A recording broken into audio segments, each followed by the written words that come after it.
And I woke up and I called my boyfriend at the time and I said, when I get home, I'm going to acquire or invest or buy everything I use all the time.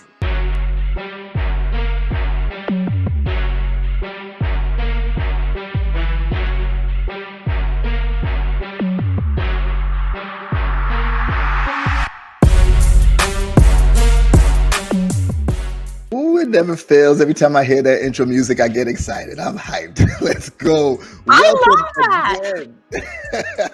I'm like so into it. I was excited anyway. I'm cutting you off. That was so fun. I was like, look at that. Your head bopping a little bit. I was like, oh, she's loving it. Like, is that your home? Like, let me come visit. Wow. Let's go. Let's go. So welcome everybody again to another episode of Entrepreneurship Exposed with me, your guy Beez.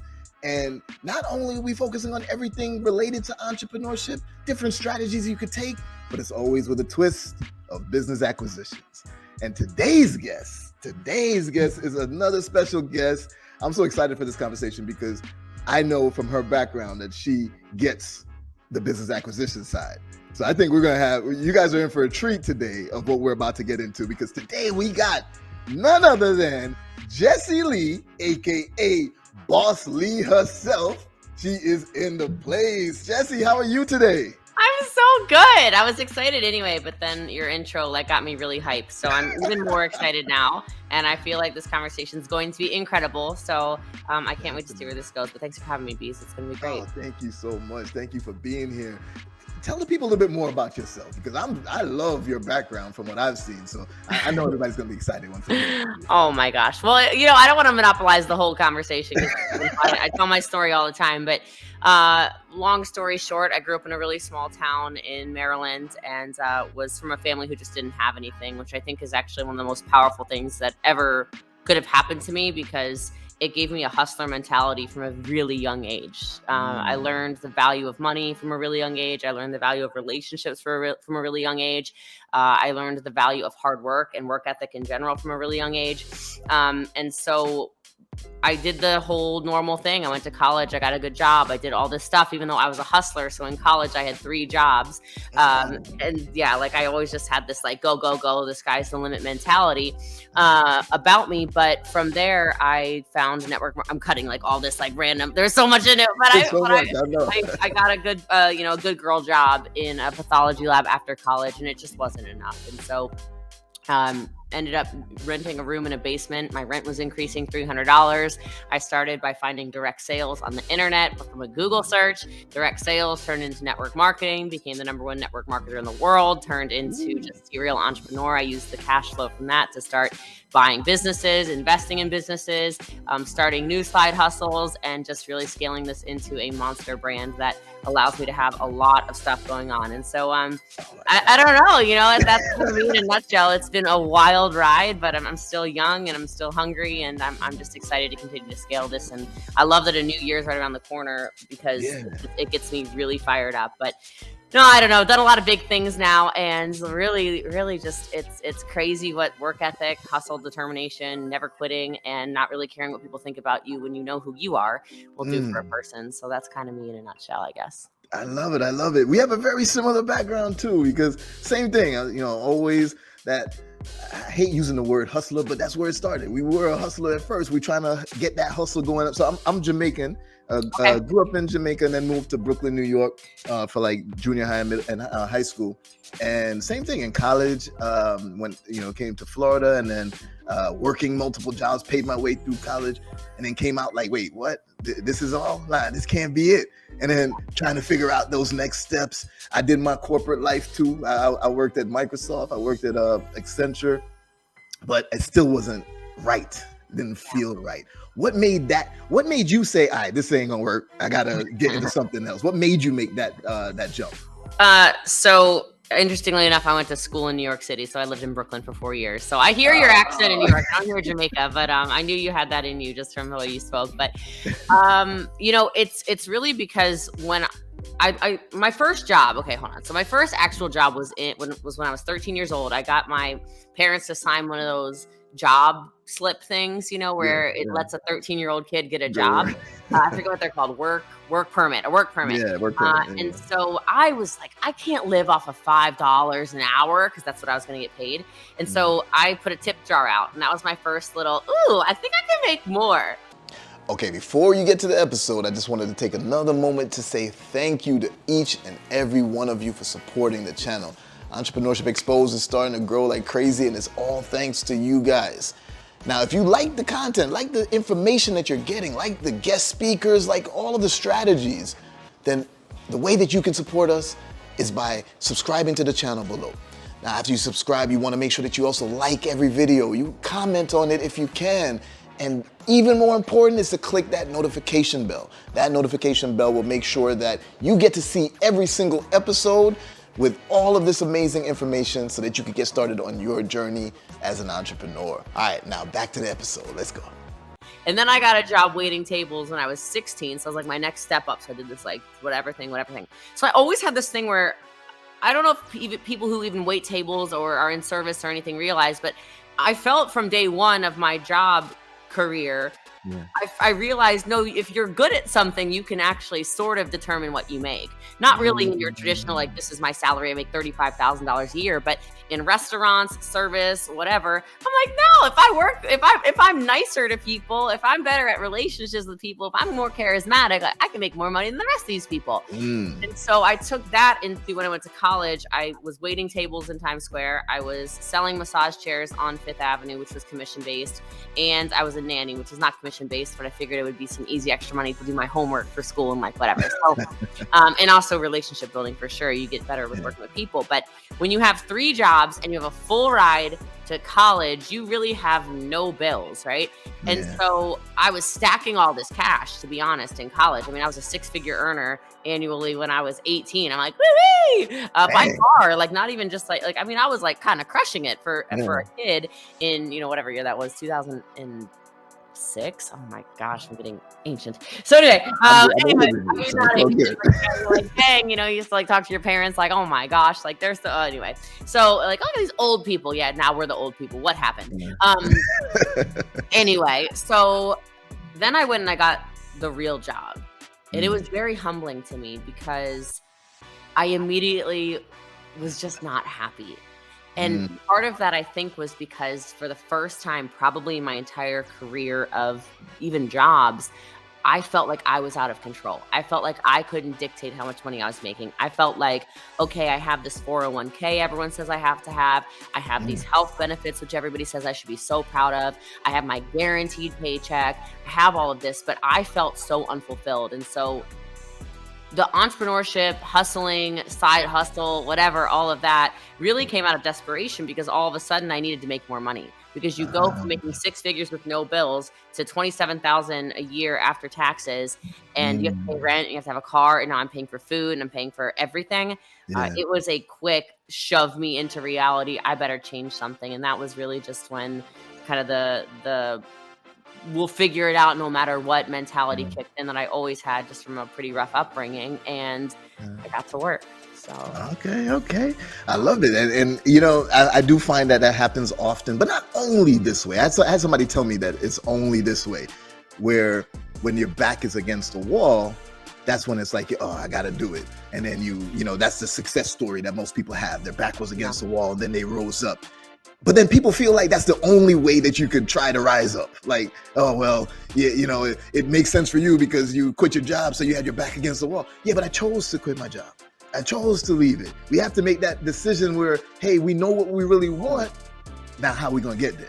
That's a really good point. Like, I don't think anybody ever talks about that because I think the comfortability that most people have in those safe environments kills more dreams than probably anything, because you get so used to just going to your work at the same time, and you get used to the okay lifestyle. Okay will kill you. There's a reason they say that good is the enemy of great. That's not just something cute people say. It's because, oh, it's good enough. I got a good enough car. I got a good enough job. I got a good enough lifestyle. I can go to good enough restaurants.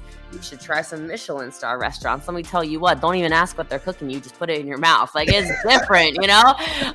There's levels to this thing called life. And I don't know who said it, you know, it's some quote on the internet, of course, but somebody was always talking about, well, what's the difference between you and, you know, Jeff Bezos, or you and Mark Zuckerberg, or you and whatever, morals aside, right? I'm like, we have the same 24 hours in a day. What are we doing, you know? And I think it's because of what you said. People get really comfortable and they don't make the decision to say no to the job that they don't like, where they come home and they complain to their spouses, which affects their marriage, which, you know, trickles down into their kids and does all this other stuff. So I'm glad you brought that up. That's super powerful. More people need to hear that.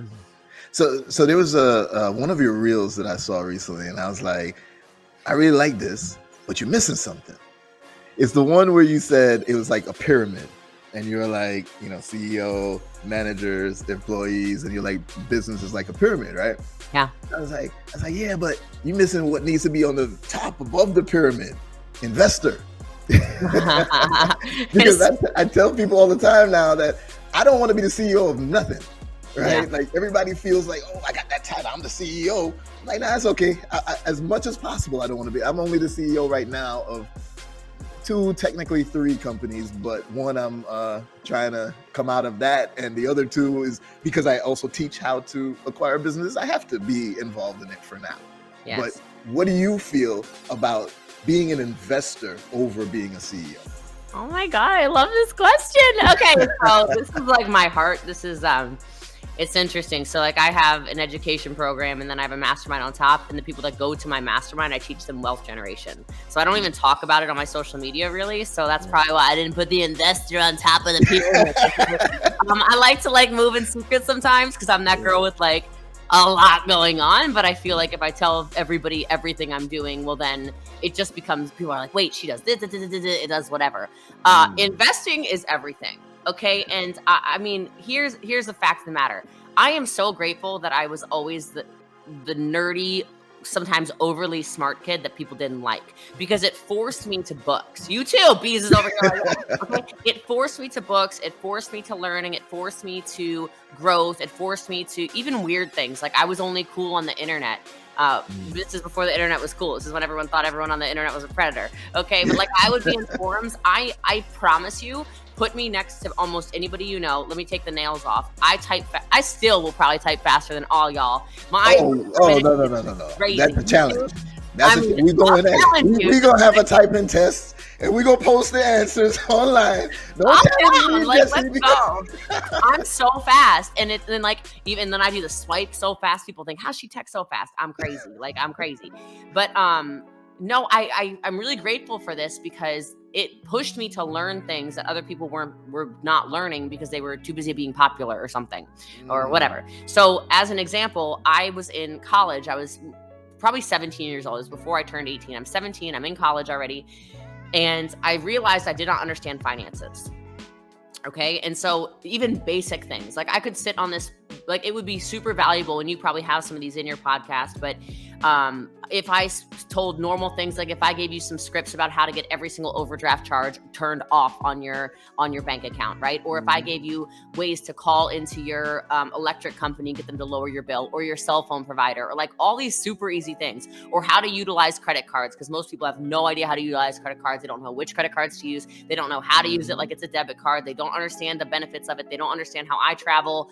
I don't know, 150 days out of the year, and I don't pay for hotels nowhere. And I hardly pay for flights and and I fly first class. Like, they don't understand that the reason the rich get richer is because they're educated, period. Okay. And their network. Okay. But anyway, so I read this book when I'm 17, called I Will Teach You to Be Rich. And it's by Ramit Sethi, who ended up becoming, I don't know that friends is not really the right word, but like, we know each other, whatever. We pass each other a lot. We chat here and there, whatever. And his book it really changed my perspective on money. And in his book, he starts talking about investing in things. I'm like, whoa, like my hair's like blown back because I don't know any of this stuff. I'm 17 years old. I'm a kid. And he starts talking about, index funds. And he's talking about Vanguard, and he's talking about bank accounts that get you 4% interest. And he's talking about all these things that should be common knowledge, but people are too busy trying to be more popular on Instagram, and they're not paying attention to their finances. It's just a fact. So then he starts talking about how he's a VC and stuff, and I'm like, what the heck? I'm on Google, like, what is a venture capital? Like, I don't know what any of these things mean. Puts me into the world of, then from Ramit, I end up falling into Tim Ferriss, or maybe it was vice versa. I don't know. And everyone knows Tim Ferriss is, good Lord investor, right? And I'm like, oh my gosh, there's levels to this thing. Yeah. And it opened up everything to me, because I realized if I can master cash flow, because there's different ways to invest. We kind of chatted about it before we started recording, but especially in things like real estate and whatever else, and you're really good with the businesses and things like that. You don't actually need capital, and not just like people are all confused. Like, what did they just say? I don't even know what they just said. I gotta watch that back. What did they just say?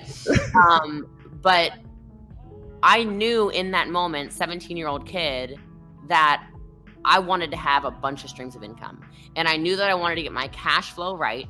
Yes. I mean, big cash flow was a major interest of mine, because if I could get my cash flow up, I could then invest in things that I understood, and I would have opportunities then to have actual freedom.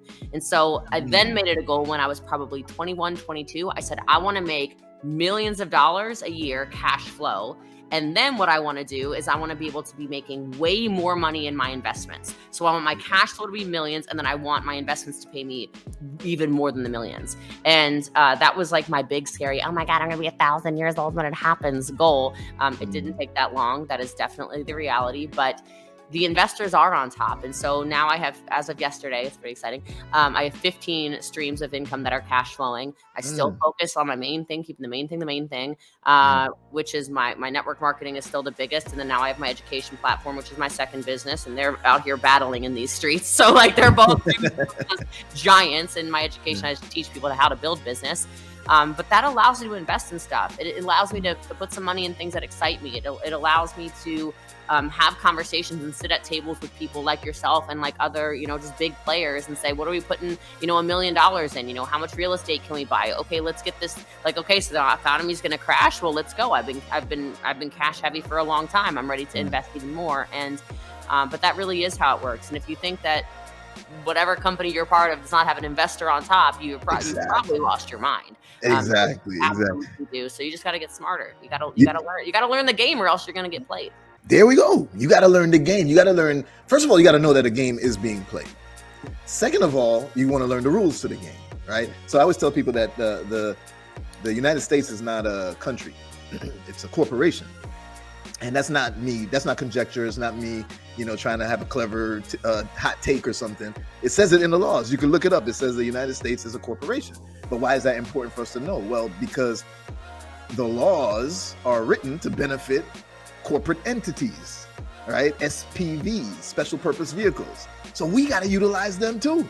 Not getting political. I always use this as an example. But for example, I don't know your affiliation, but Trump found out that if he buried his ex-wife on his golf course, then his golf course is classified as a cemetery, which there's no estate tax, there's no property tax, there's no, you can't seize anything.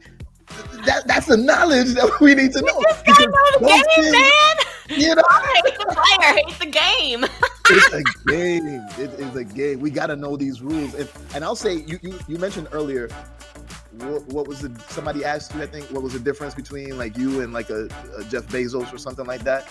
And I always say that what it is that information that you're talking about, I just felt that Jeff Bezos might have got it earlier than I did. Because I remember when you telling me that you learned some of this at 17. Oh man, I wish that I knew it at 17. Because I was like, hey, how do I make money? What do you mean you put $10,000 on a house? How'd you get $10,000? What's going on? I couldn't figure it out. Yeah. So information is critical, but then what you do with the information is even more important. If you don't execute on the information, what's the point? Knowledge is only power when it's applied. People stick their noses in books and then do nothing about it. They buy all the courses, they do nothing about it. They spend all the money on whatever and they do absolutely nothing. Like I think one of the top things that successful people do is they are executors. Yes. It's one of my core values. Like, if you tell me a good idea, I will leave this call, Beez. I'm telling you right now, like, it's gonna be done. Don't give me too much information. Just kidding. I'm gonna go find a husband to bury in a minute here. No, I'm kidding. All right. It's funny you say that, because I actually took that as a mental note to mention to you, because it was another reel that you did where it was about just take action. Yeah. And I was like, yes, tell the people. You were like, how, you know, as soon as if you want to do something, immediately you do. You said TikTok. What did you say? You said something like, before you finish saying the word top, you were already downloading the app. Sounds about right. Sounds like something I'd say. That sounds like a Jessie Lee quote if I've ever heard one. No, but it's true, and it's little stuff too. You know, some people are probably on here like, well, I'm not Donald Trump, okay? I don't have all these, I don't have billions of dollars, I don't have whatever, okay? But Are you even setting yourself up for success? Because you could all start right now and go on either Fiverr or Upwork or some simple website, Facebook Marketplace, whatever. Sell some kind of idea that you have, something you're good at. You can do graphic design, you're good at translating things, you're good at, I don't know, whatever your skill set is. But before you do any of that, you need to go get an LLC. Because if you see you get an LLC, the next thing you know, you're incorporated. If you're incorporated, you get tax benefits. Like in my space is so funny to me because there are literally, well, I have a lot of spaces, obviously, we talked about this, but I'm talking about network marketing right now, right? There are all these people, and I mean millions and millions and millions and millions and millions and millions of people. And I tell them, I'm like, look, I got a link in my bio. Just go. It's a free call. Go sign up for an LLC. Like literally, it's like whatever. I don't make any money off of it. But I'm like, go get an LLC because I'm trying to make people more money. I'm like, you literally are paying way too much money in taxes on any amount of money you're earning. Your auto ship, smart ship, whatever would literally be deducted from your taxes every single year, making everything a write-off. Your cell phone would be a write-off. Your microphone would be a write-off. Your laptop would be a write-off. Your education that you spent money on is a write-off. But not if you don't have an LLC. Not if you don't have an LLC. I'm like, these, like your outfits that you're buying only for work. It's like, oh my gosh. It's car, your gas, your everything. And we won't even go into the next level because you said there's levels to it, because if you get a trust, now everything's even more protected. Now you could even defer taxes in perpetuity, right? And it's not a finagling that you're doing. It's not no play. It's not no, hack. It's the laws that you just learned and you're using to your advantage. It's the same reason why I play in the real estate game. I have, oh my gosh, I got a lot of real estate. Okay, like I don't ever talk about it, all right? But I got like big pieces of real estate. Well, I have a lot of real estate because of the tax benefits. Okay, I like to donate because I like to donate. It feels good. But I donate only to 501(c)(3)s, and I donate millions of dollars to them, right?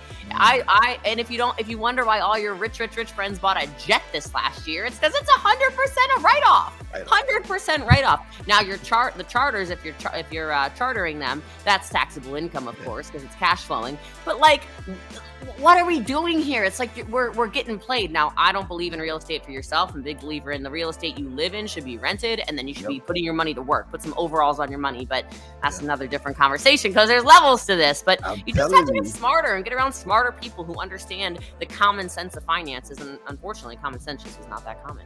It's not that common. That's definitely right. Jessie, so the topic of today's episode is supposed to be scaling your brand exposed, but me and Jessie can literally talk about everything. And just like, I never even think we mentioned anything about brand just yet, but not yet. This is so much. I love this. But before we even get into that, I got to talk about your acquisitions and the businesses that you own. Because, okay, wait. Actually, step back. There's 3 major ways of creating wealth. Real estate, which we've already been talking about.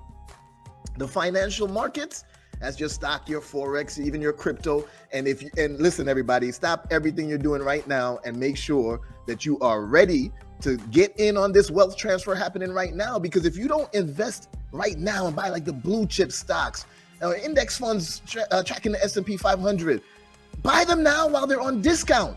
Because it will go back up. It's just the cyclical nature of the stock market. Look it up in history. You'll see it always. We have huge rebounds after these mega dips that happen as well. So the financial markets is the second way. But the third way is owning a business, whether you build it or buy it, owning a business, right? Now, Jessie, you got like a bunch of businesses too. And some of them probably got real estate with it. And they cash flowing. And they're appreciating over time, because as you grow the business, it's worth more in value.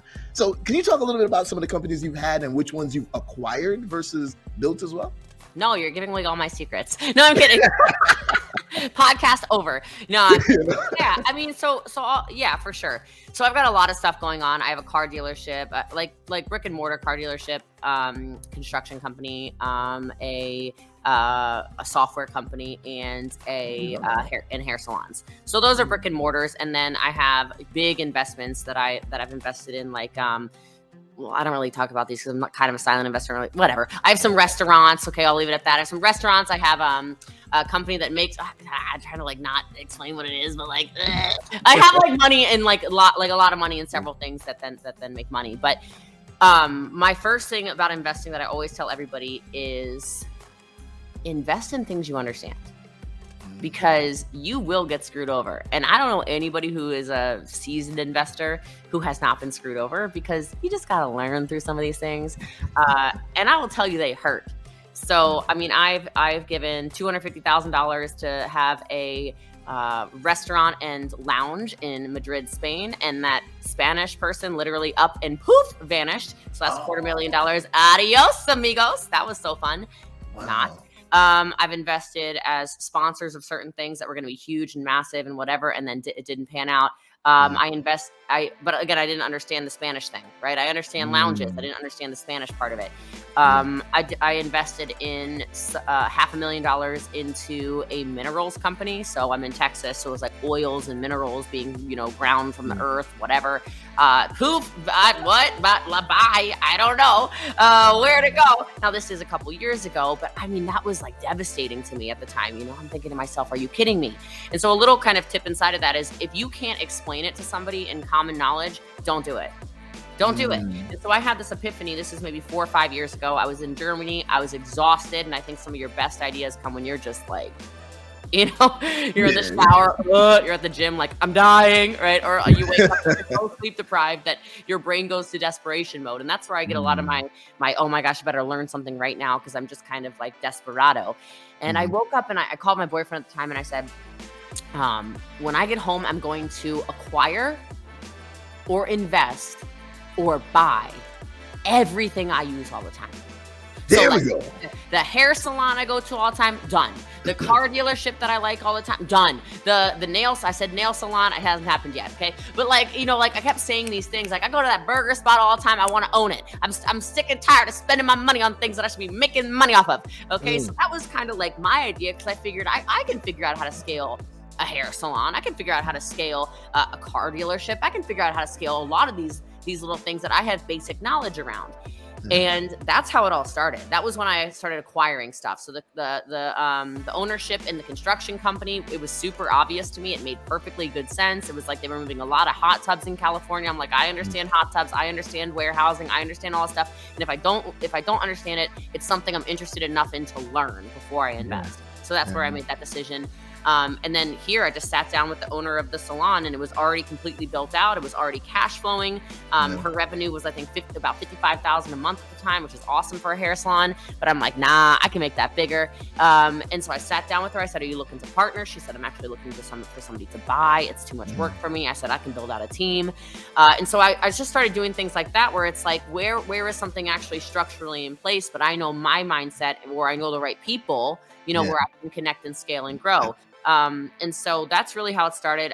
And that's just what I do now. Now I look around and I live in a penthouse. When I look this direction, it's like an inspiration thing. Everything around me. I'm in Frisco, Texas. There's only one penthouse. There's like one tall building. It's mine.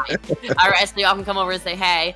Like when I look out, like all I see really is, aside from the tollway, I see huge real estate, right? Like all gigantic commercial real estate. I see, because I'm so high up, I can see the giant mega mansions. It's very inspirational for me. And I'm in the penthouse where I'm wrapped with windows, right? Everything is floor to ceiling windows, which is super cool. I look out, I'm like, I just want to do more. Like, oh my God. But I look out, I go on the balcony every night, and I think to myself, like, okay, so if I buy that whole commercial unit right there, let me find out who owns that. Let me find out, actually, whatever. You can already see who's foreclosing.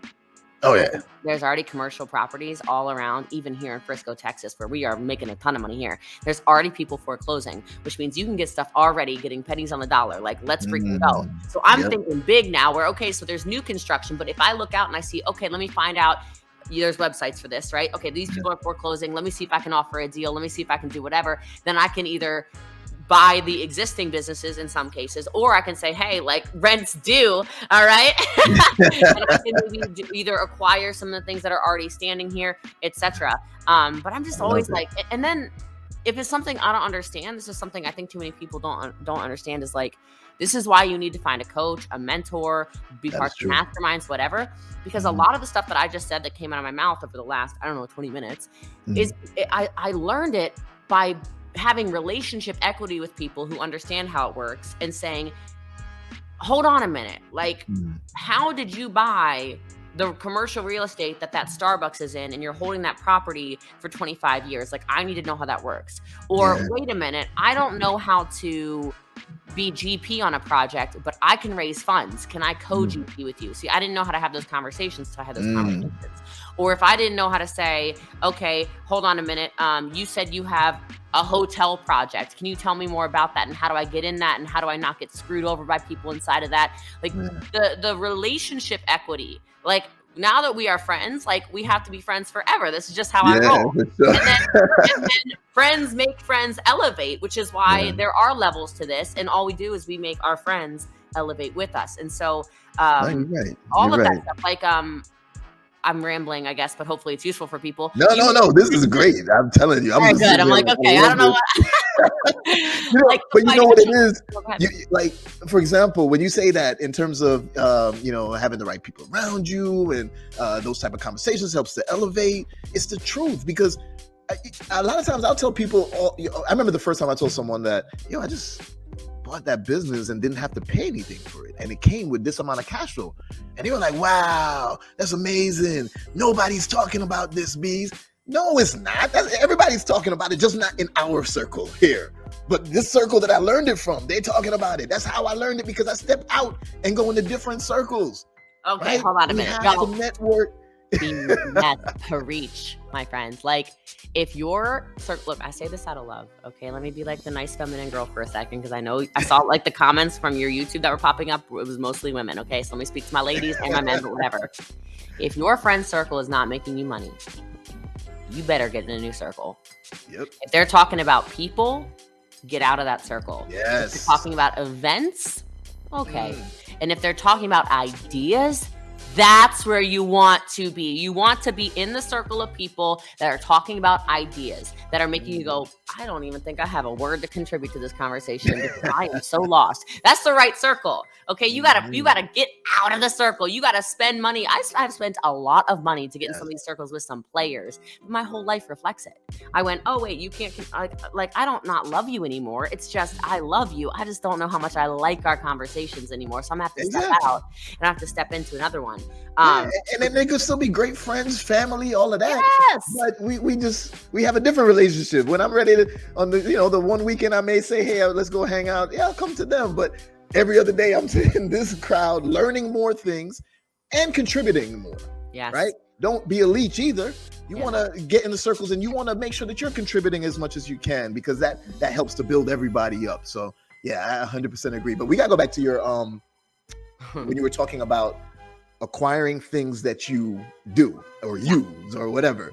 Yeah. So I've made a business out of buying businesses, and I focus on boring, essential businesses. So right? smart. So smart. Like, you see what I'm saying? Like, when most people now, okay, mind you, I'm gonna tell you a secret in a second, but now when most people hear, oh, pest control company, you're not thinking, wow, this guy, he's awesome, I want his number. No, you're thinking, oh, pest control or whatever. Yeah, but that pest control company making money nonstop, and I don't gotta work. Yeah, because if you got roaches, you are not gonna think about spending the money. You're like, get these roaches out of here. Out of here.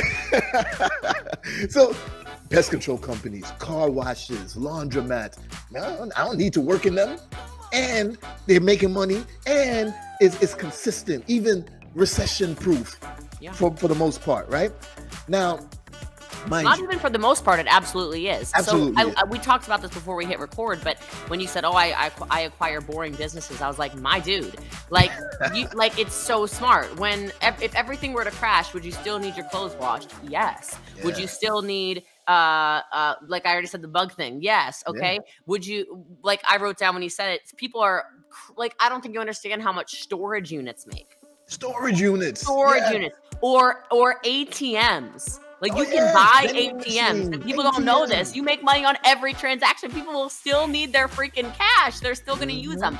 Like maybe something people could do. I don't know. I speak in assignments when I train, so you'll have to pardon me. This is just how I am. I'm a coach. Like I want you to write down the things no matter what you have to have. Not like I have to have the cleaning lady. No. Like what do you have to have? Like you cannot function without it.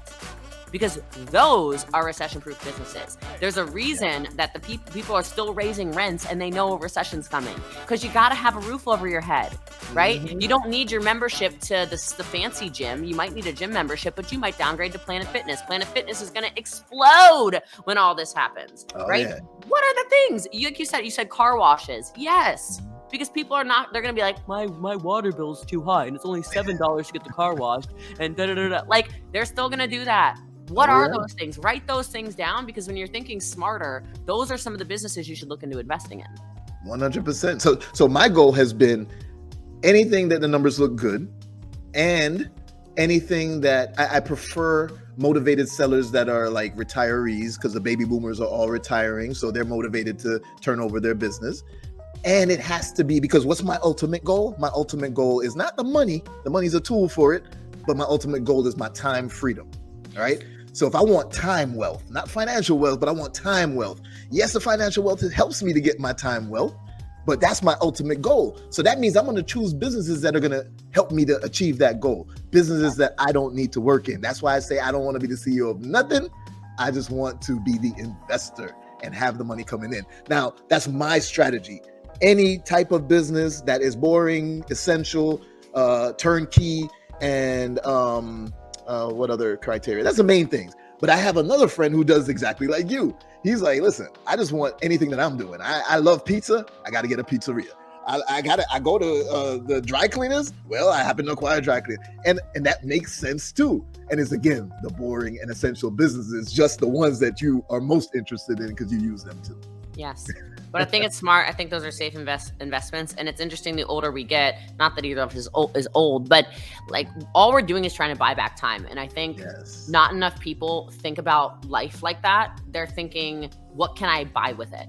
And I'm not going to say that I've been perfect. You know, I've got this, bust down Rolexes and like I drive a Lamborghini and I have all this, what I said, I live in a penthouse, whatever. But I will tell you, I'm still rocking my friend's free sweater he sent me. You know, hey, who sent you that, Neo? Yeah, of course. So yeah, Neo sent it to me. There you go. But like I'm friends with all of them, Justin too. So like I'm wearing free leggings that were sent to me by another company. You can't see it, but I am. Like there's so much going on where it's like you stop caring about the stuff and you really start to care about, oh my gosh, like how can I just have more time with the people I love, doing the things I love, and then giving back to things that I care about. And so that time wealth really ends up being everything. Yeah. And so you're super smart about that. So what's going to print money without you having to do everything? That's the game you should be thinking of. 100%. And I agree with you. So I wear my brand. I buy businesses. Ask me how. All the time, and that's it. I'm like, I wear this and I wear my friend's brand. I wear that all the time too, the rapper, athlete, entrepreneur. But I love that. But you know why but you want to like real, like I've never even told a story. Do you want to know why I asked them to send me a box? Yeah. So we were in where were we? San Diego, and we were at it was like a yacht party, but it was a yacht party for charity. And I got asked by Dan Fleischman, who I'm sure you know who he is if you're not already in his network, but Dan goes, hey, like, will you be the girl? Like, I'm going to have my friends, we're going to each give $100,000 to Tim Tebow's charity. I was like, yeah, whatever. I'm down. Sure. Of course. Right. Cause you can't spend the money, man. Like, Yeah. I wish people would understand this more. It's like people hold on to their money like it's a scarce resource. It's only scarce because your mind is telling you it's scarce. Spend the money. You can't take it with you. Okay. Yep. Especially on things where you know you're going to elevate as a human being. So I'm like, yeah, I'm down for 100. So then I see the table I'm at. I had not met Neo yet. I was already friends with Justin. We're at this table. We get called up on the stage, like who's going to give $100,000, whatever. And Neo gave $100,000. In the same breath, we were having at a table, he's talking about the Lamborghini he bought for his wife. And so I was like, oh, is he just one of these flashy entrepreneurs who spends all the money on things? And then he stood up next to me on stage. He gave $100,000. I gave $150,000. Dan gave $150,000. A couple other people that are my friends gave $150,000 per person to the Tim Tebow Foundation for sexually trafficked people and then children that have that are born with disabilities in third world countries. And I'm like, good man. I said, I know what your brand is. I know what your company is. Will you send me a box? I'll actually wear your stuff. Because people send me stuff all the time. And I'm like, see, no. Because I like people who are good people that stand for something. I will elevate his brand. I will make sure people know about it. I want to help people like that. And so a lot of people go, we were talking about this like 20 minutes ago, but it's like, how do you get in those circles? How do you contribute? Like you were saying, it doesn't have to be money. It's like, how are you being a good person? How are you showing people that the world can be a really good place?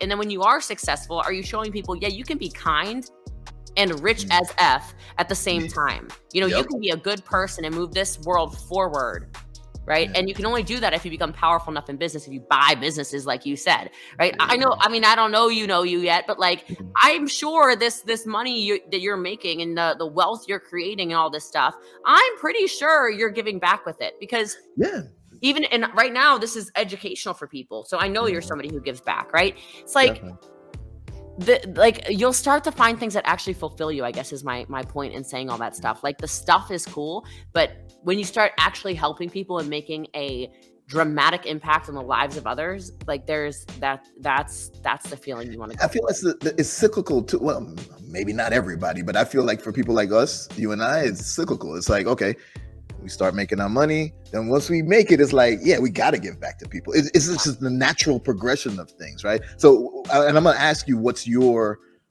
passion that you give back to? So for me, it evolved and became kids, right? The youth, young adults, because I felt that, what did I tell you earlier? I wish I had that information when I was 17. I wish somebody taught me. Matter of fact, I got a book recommendation for you. Let's see it. I'll write it down. I've been taking notes. This book here is what pretty much got me fully into acquiring through LBOs. It's called Why Should White Guys Have All the Fun? This book is by a guy named Reginald Lewis, it's about Reginald Lewis and how he became one of the first Black billionaires in modern days in the US, right? Mm-hmm. But nobody really knows him because he's not flashy. He ain't driving a Lambo, all of that type of stuff, right? Yeah. But how did he become a billionaire? Acquiring businesses, right? And especially with the LBO, the leverage buyout strategies, where you don't have to come up with Elon Musk, one of the richest men in the world. He just did that with Twitter. I was watching Bloomberg earlier, and they were saying how Twitter is laden with debt right now because of how Elon Musk did it, because he did it in a way that I wouldn't have called the most ethical.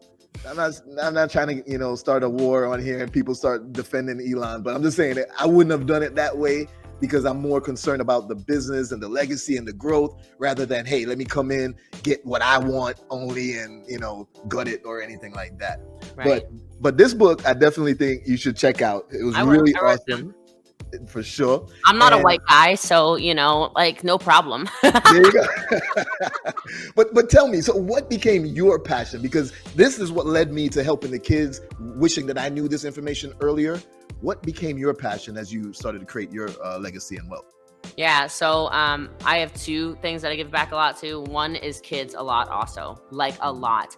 I was really excited just the other day. I went down in my building, and I don't even understand how this is even a thing because I live in the building.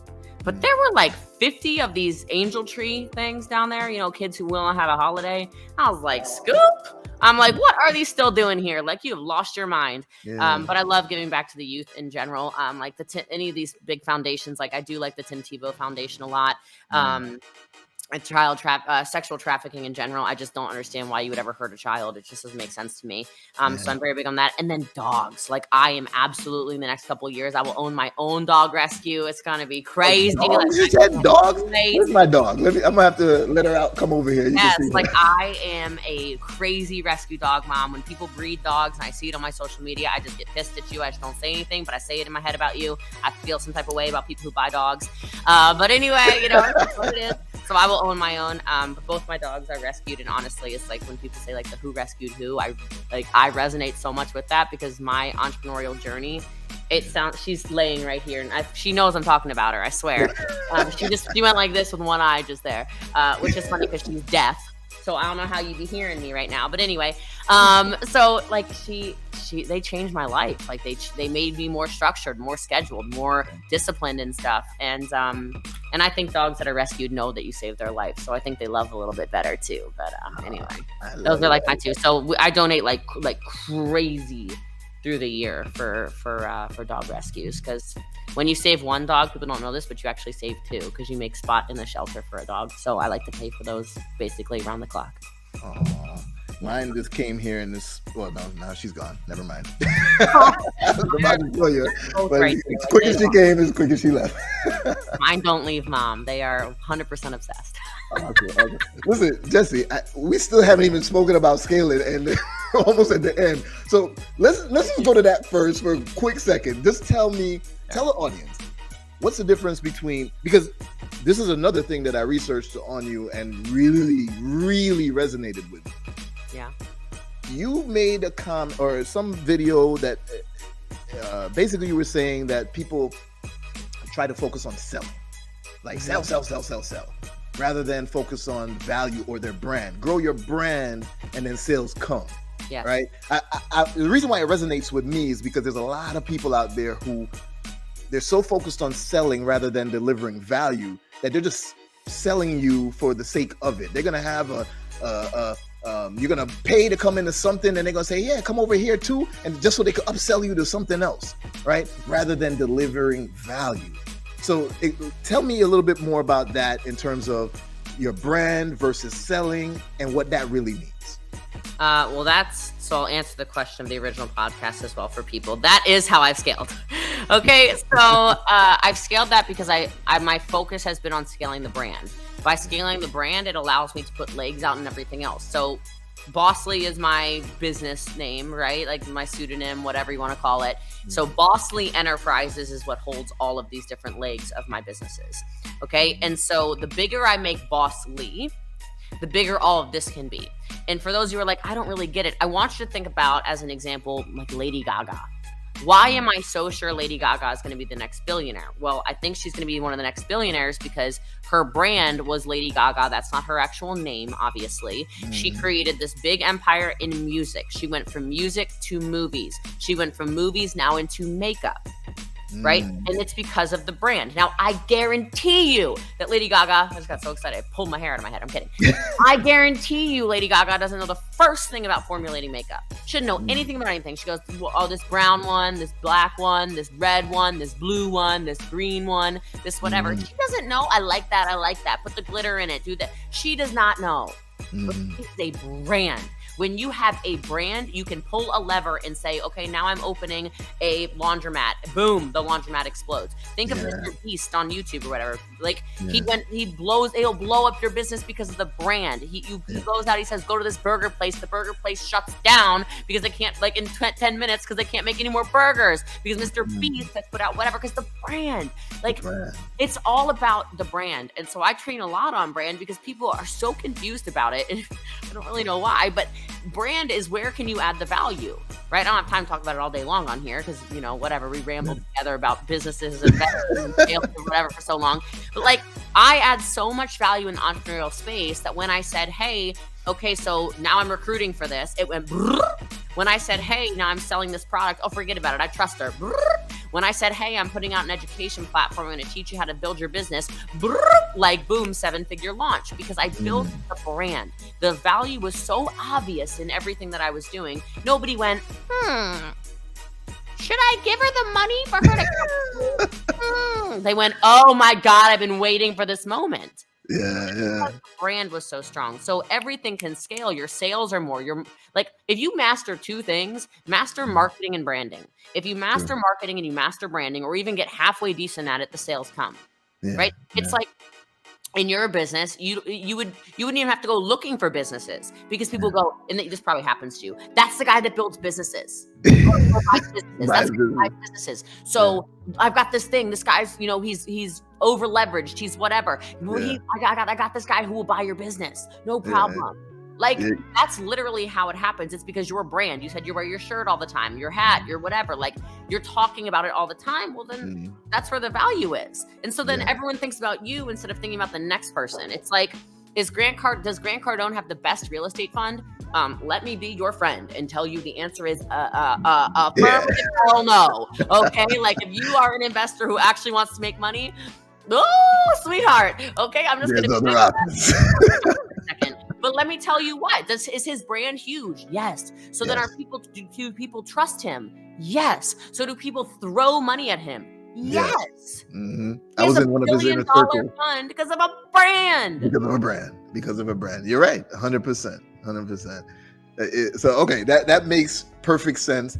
Now, to wrap up with us, since I don't even know where to wrap up because we talk about so many things, but I still got to do our pop segment. It's time to pop.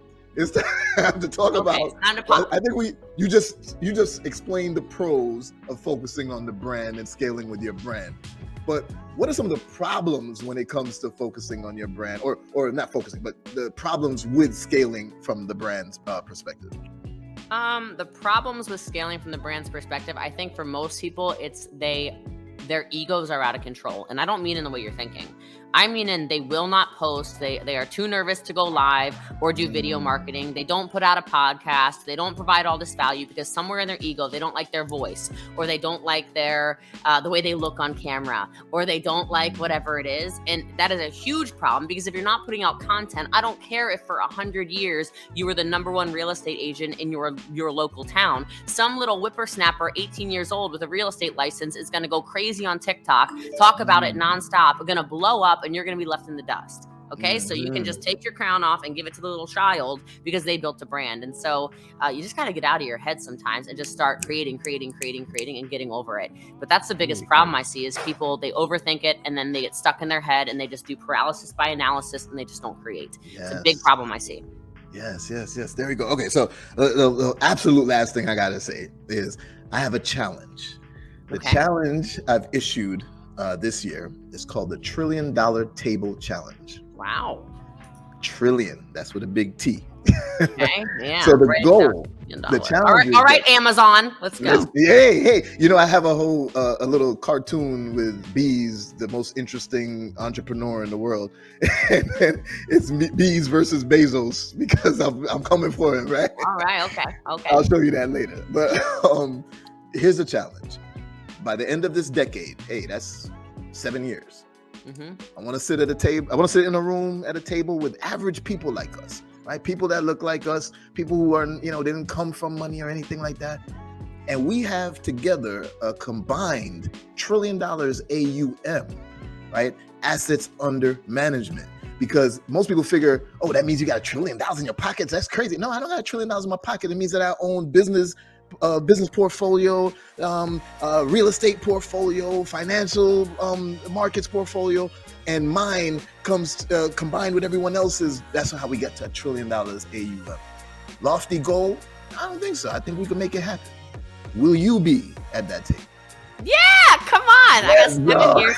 Well, 7 years. All right. Like I already know I'm good for $1 billion in 6 years. Like that, my goal is $1 billion by 40. So that's like no problem. So I got an extra year. Like, I mean, you could do a lot in a year. So I'm definitely down for that. I love it. And we're in the right things. One of my students told me once that, helped him to get to 7 figures.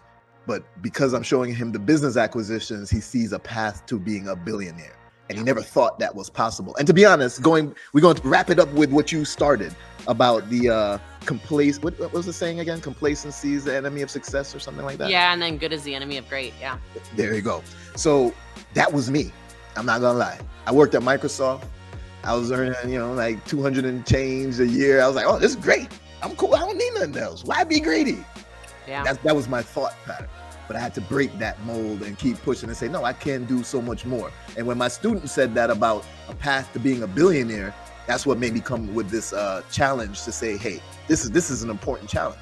Forget the Tide Pod challenge and all this stuff that people doing online. Please forget that. We're gonna sit with a $1 trillion table challenge. I love that. Jessie Lee will be at that table. Of course, I'm down. I mean, with $200,000 a year, you can't buy all these Christmas trees behind you. Like, what is going on with Winter Wonderland? Okay, that's not a $200K Christmas setup, bro. Okay. Like, you gonna need some more money than $200,000 for Santa's workshop back there, okay? Oh, you're about to make me turn around the camera. So I'm gonna call you after this, Jessie, because this is crazy. Listen, Jessie, tell the people where they can find you. I'm Boss Lee on Instagram, Jessie Lee Ward on Facebook. My podcast is the People's Mentor Podcast, and all contact details are just in my links in the bio everywhere. So. Awesome. So we'll make sure we put that down in the description. Everybody, y'all know what to do. Tap in with Jessie Lee, the boss herself. Let's go. She's doing amazing things. She'll be at the $1 trillion table, and you got to be there also. Thank you again, Jessie, for being on Entrepreneurship Exposed. This is so much fun. We got to do this again because we didn't even get to talk about the main topic because it's going around. But listen, I'm looking forward to working with you. I'm looking forward to continuing a friendship with you. I'm looking forward to us continuing to be a light to others, to show others what can be done, especially coming from our humble upbringing and all. Anybody can accomplish it. So thank you for who you are and what you do. And thank you for being on Entrepreneurship Exposed. Thank you for having me. I had a great time. Awesome. Let's go. See y'all on the next episode, y'all. Take care. Ciao.